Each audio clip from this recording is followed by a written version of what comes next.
Hi, welcome to the lesson on zero and negative exponents. What I would like to do is start off by stating that any non-zero number raised to the power of zero is always equal to 1. Now, why is that the case? The simple answer is that there is a pattern.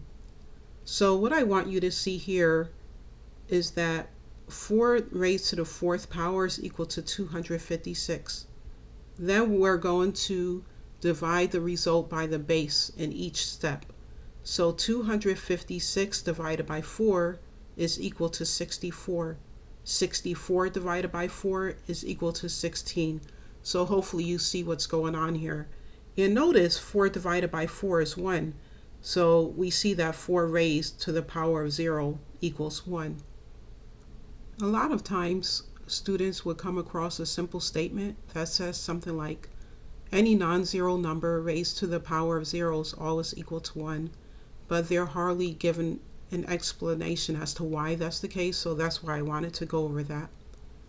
Now, what I want for you to do is think back to the previous lesson when we talked about multiplying exponential expressions, and I would like for you to take a look at this example here. So let's say that you're given an equation 5 squared times something, we don't know what that is yet, is equal to 5 squared. Alright, so in order to add the exponents, right, so that we're going to start there first, we need to have the same base, correct? So let's go ahead and bring this down. So we have 5 squared times, and we know the other base will be 5, equals 5 squared. So take a look at your exponents and your bases. Well, so far we can definitely write down the base of 5 because the bases are alike. Now, when we add the exponents, we're adding 2 plus 1. Recall, anytime you have a number like this, is always raised to the power of 1, because in this case 5 times 1 is equal to 5, right? So we hardly ever see a 1 written here, but you can do that if you want to see what's really going on. So in this case we'll go ahead and do that. So now let's go ahead and add the exponents. So 2 plus 1 is 3. So 5 cubed equals 5 squared. So as we can see, this equation is false, right? Because 5 cubed does not equal 5 squared. So what we need to do is take a look at our exponents again. And because the 1 doesn't work, there has to be something, another exponent that will make this equation true. So if we change this to a 0, then we have a true statement, because 5 squared times 5 to the 0 power equals 5 squared. So notice what we're doing is keeping the base and we're adding the exponents, right? So that gives us 5 squared. Next thing is to replace this 5 raised to the 0 power with a 1. So that would look like this. So we have 5 squared times 1 equals 5 squared. And why did I replace the 5 raised to the 0 power with a 1? Well, that's because any number raised to the power of 0 is always equal to 1. So this, in fact, is a true statement or a true equation. All right.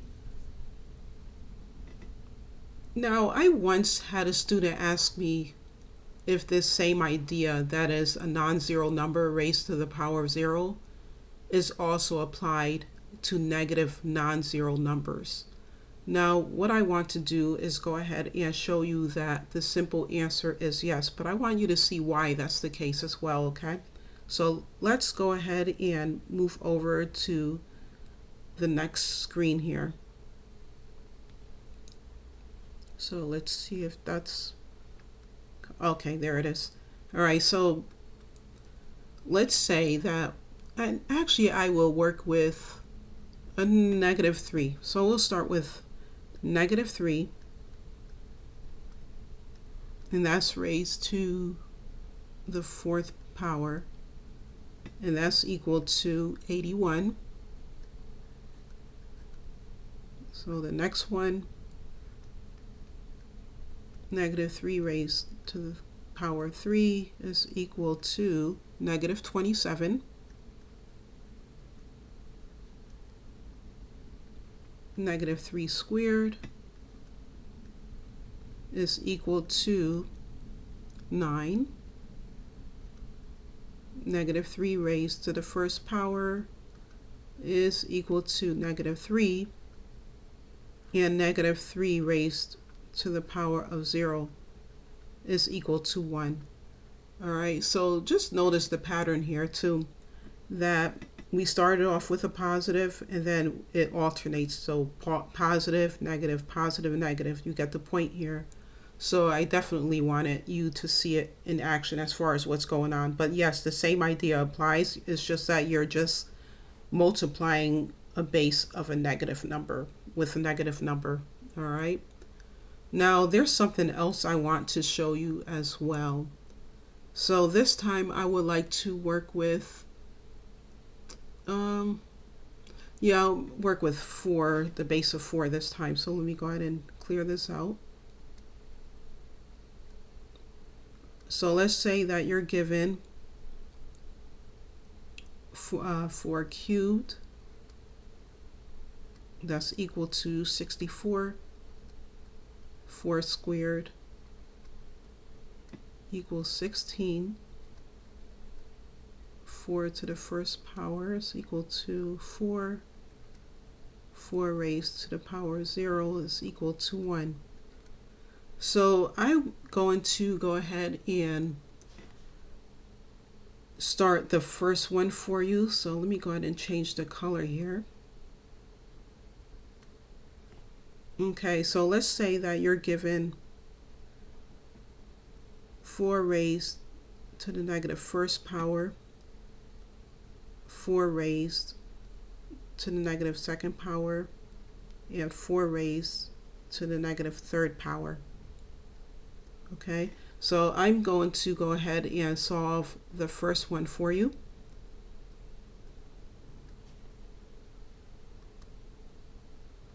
So this is equal to 1/4.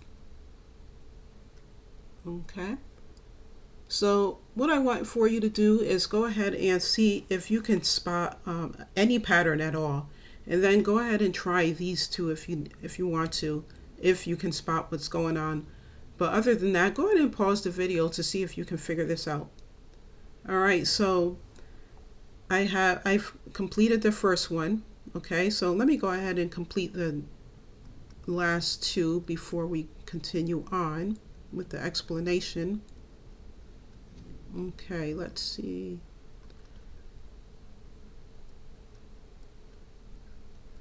So 1/4 squared is equal to 1/16. And then 1/4 cubed is equal to 1/64.